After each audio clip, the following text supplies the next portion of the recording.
Can you hear me now? Okay. So welcome everyone to our live school this morning. So our focus this morning is going to be on restoring fellowship in a distracted age.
So when I was thinking about this topic, the passage that comes to mind was Acts 2, verses 42.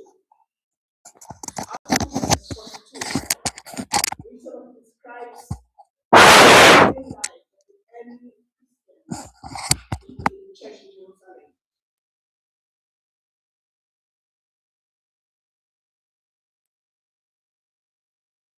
Described.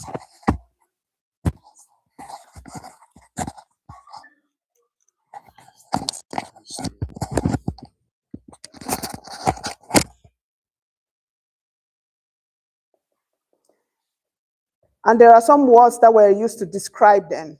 This includes words like dedication to the apostles' teaching, breaking bread and prayer, daily worship, radical generosity, awe and miracles, and to sum it all, ideal spiritual filled community with deep relational unity and associated radical growth. And we can see through the lives of the disciples the impact it had on them. They were able to go forth and walk in revelation knowledge. They were able to go forth and walk in miracles, signs, and wonders. So the question I want to pose to us this morning is, what does a healthy, connected family look like to you? I have a picture there, just for you to have a look at it and just to think for yourself, what does a healthy, connected family look like? So we are looking at it in the context of our current generation, the life in which we're living in at the moment. What does a healthy, connected family looks like? Does anybody wanna? Yeah. Okay, a healthy family in the context of a believer would be that we've got clear structure, we've got leadership in terms of those that are leaders than those that are following. So in the family context would be the father being the priest of the home, the mother being also a support for that for the priesthood.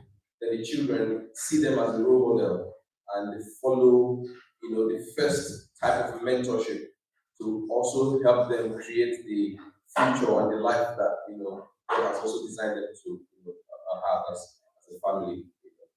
That's what I would say it looks like in terms of structure. Okay, thank you.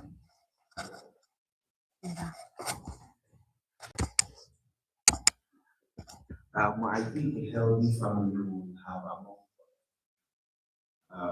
excellent communication skills, and then psychological safety. Sense that people are allowed to express themselves without fear of rejection. Okay, thank you very much. Yeah.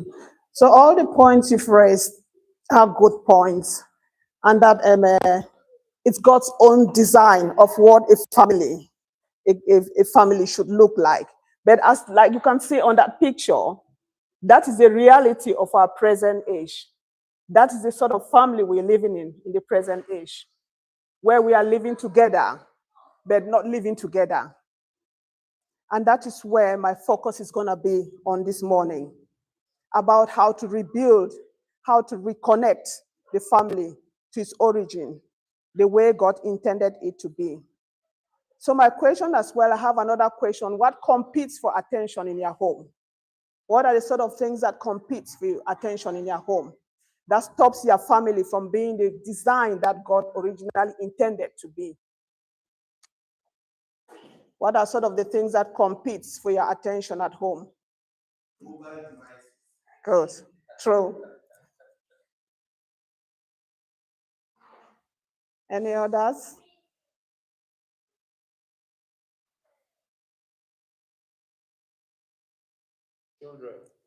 Children. Children. And how ambition sometimes can cause a distraction where you're able to really dedicate enough time, sufficient time to do what you're supposed to do in the family. Okay. Okay, true. And what about children? Sometimes the children take priority. To take priority. Yeah, and forms the family. Just get too busy. Gets too busy. Okay. And I'm just like a family was God's design, and the person who designed the family created the children to be part of the family, and he's the one who can enable us to be able to manage the dynamics of the family. Okay, so we can on the slide there you can see some of the challenges that we have today within our family units. And just like Brother Mike said, phones, the digital aspect of it. So we have phones as screens replacing our conversation time. So we're sitting there, the screen is there, and we are connected, but we are somewhere else watching the screen. Business as well, like Brother Simeon said, business. So business replaces presence. So we are so busy running around, and it replaces the presence within the family. And connection without depth as well. So you have shallow connection within the family. And those are the sort of challenges that we experience in this age. And that is why we're having sessions like this, because the Lord is wanting to speak to us, to help us to be able to navigate those things in life that stop that fellowship from happening in our families. And the worst thing about this is that modern disconnection that comes as a result of these things comes in a very subtle way. It is very subtle. So when it happens, you don't realize it. It comes in a very subtle way, creeps into the family, and by the time you realize it, you are living in a family. There's like, I'll give an example. Like when in my university days, I used to live in a flat with mates. In the flat, we all had our rooms. We had a communal kitchen. where we met, and then everybody went on different rooms. So our families become that sort of image. So we are all in the house, siblings, but everybody is somewhere else. They're on their gadgets, they're sitting there, but they're miles away, distance away, doing something else. But the Lord wants us to be able to reconnect, because it's within the family that He is able to do what He wants to do. It is His purpose and His wanting to be able to establish His kingdom through our families. And without that unity, He can't work. And it's also important for us to look at some biblical warnings as well. So what we're struggling in the current age is not just us. There are also characters in the Bible who struggled. They struggled with distraction. It might not be media. It might not be the phones that we had, but they had their own struggles as well. And it's the same thing that is happening in this age. It is happening not with the digital age, but they also had things that caused them to be away from their families. The one example we've got there is Eli. Eli suffered from passive parenting. So Eli was a priest, and he had his sons, and they did terrible things which were not right. They used to steal meat that was meant for sacrifices. They took the best portion of it. Sexual immorality. And Eli, as a priest, the head of that family, had to step in and do something about it. But rather than doing anything about it, he decided to be passive about it. So he knew about it, but he didn't act on it. And there were consequences for this as a result of his action. God judged Eli's household, and his family line collapsed spiritually and socially. And what sort of lesson can we learn from Eli? We can learn from Eli that business, through whether it's good works, whether it's through service, can impact our families if we are not intentional in maintaining that unity within the family. So we have to be intentional to be able to keep that unity in the family. It doesn't happen by chance. We have to be intentional in doing it. So presence without intervention is not enough. Eli was present. He knew what was happening. He didn't intervene. It's just like in our modern families. Your child is there all the time on the phone. You know what's happening, and you think, you know what? I've got better things to do. I'm so busy. Let me just focus on what I'm doing, and they can stay where they are, and that will help me do what I'm doing. So you're ignoring that, but there are consequences. They might not be obvious now, but they will be obvious in the future. Another example we have in the Bible is Hezekiah. Hezekiah's parenting was that of thinking, short-term thinking, and neglect of the future. He was thinking, oh, it's not going to happen in my own time. Whatever happens in the future, that's up to the children. Let me live my life for now. So when he was healed, when Hezekiah was healed, and God granted him more years, pride came in, and he was showing forth when you had people, strangers coming from Babylon. He was showing forth his riches, the wealth that he had. He wasn't supposed to be doing that. And when the prophet came to speak to him, his attitude was that of indifference. I don't care. Whatever happens, whatever you prophesy, whatever happens, it's not going to happen in my own time. It can happen in my children's time. I'm not going to be here. Has anyone ever thought that way? Thinking, I'm going to live my life now. Whatever happened, I'm not going to be here anymore. They can deal with it. So he neglected the future, and that had consequences as well. So that his descendants had to face exile as a result of his actions. So our learning from this is that there's a subtle form of disconnection, which is living for immediate comfort. That's what Hezekiah was doing. He was living for the immediate comfort. He neglected the long-term spiritual legacy for his children. And that had an impact. So our learning from here is that fellowshipping includes preparing for the future. We are preparing our children for the future. It's not for now. So that when we leave this planet Earth, they can carry on living in unity and in that fellowship, which is God's design. So we're going to look at some core truths at the moment. And I just want you just to take a few minutes to think about it. How we can pursue things in life. How success is out of the family can hide the failure that is inside the family. So think about it. What about your career success? Is there a disconnect between your career success and your family connection? Is it pulling you away from your family?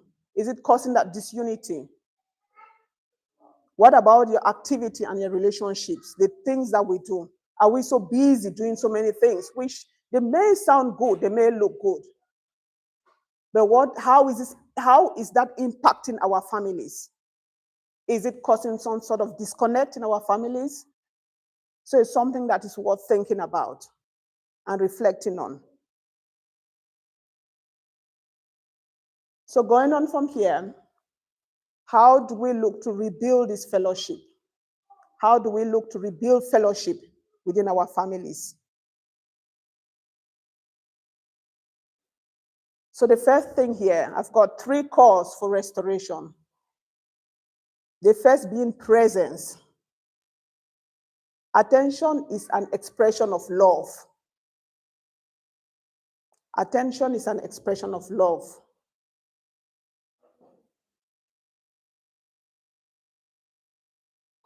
So being physically present when we are with our families, not being there, but being miles away. Being physically present and emotionally present with our family is a spiritual act. And God relates through presence.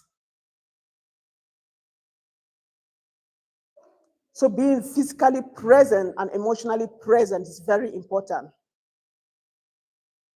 What about consistency? The little things that we do, it's important for us to be consistent in what we do. Because those practices that we want to use to be able to rebuild the family needs consistency. For example, if you're teaching a child that they shouldn't spend time on the phone a lot, or you yourself spending time on that phone, you do it today, and then tomorrow it's like, I'm too busy, I'm too tired, stay on the phone, let me just rest. The next time you tell that child, get off your phone, they go, but Dad, you let me stay on the phone yesterday, so why are you telling me not to stay on it now? So that consistency is important. It's very important. And being intentional as well. We have to be intentional. We have to be intentional. It's not going to happen. We have to be intentional. It's not easy, but God can help us. He can help us because He's the restorer of bridges. He can help us. So we have to be intentional. And we're going to look now at some practical steps.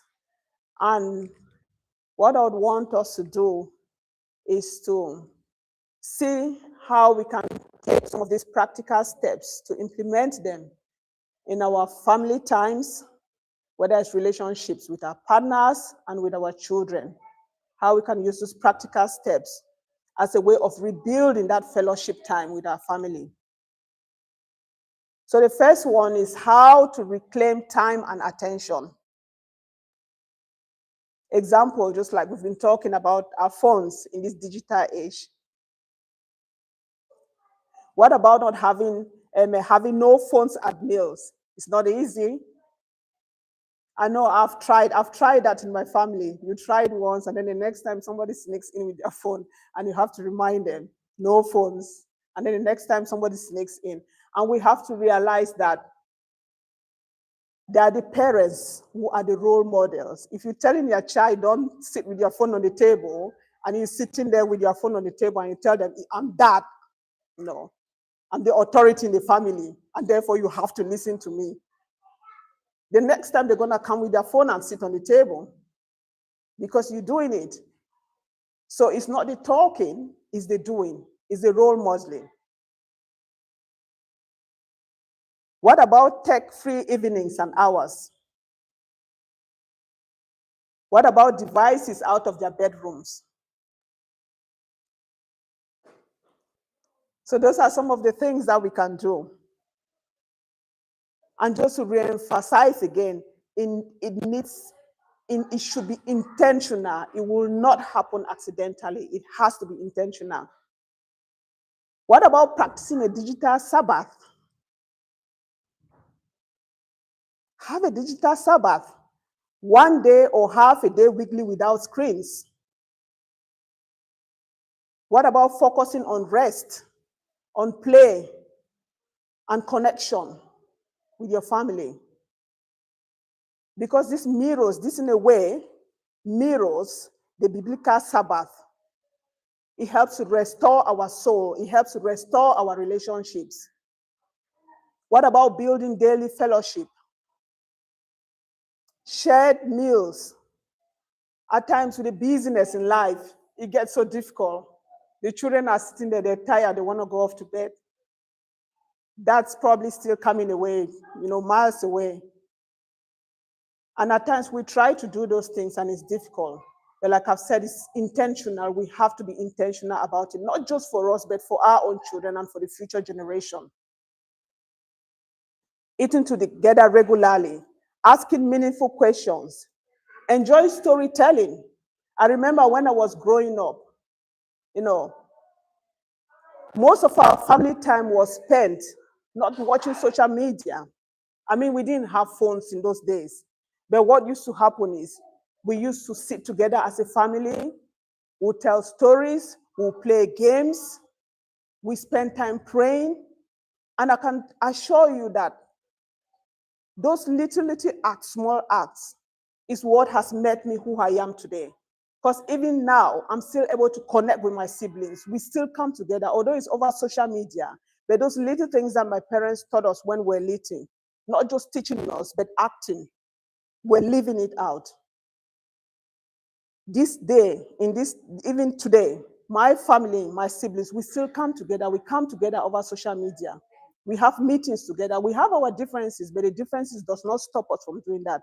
And the only thing I can think about that made that possible was that fellowship time that my mom and my dad taught us when we were little. To spend that time together and to teach us that staying together as a family was very important. Praying together, sharing together, serving each other, that belonging. That's what has sustained me.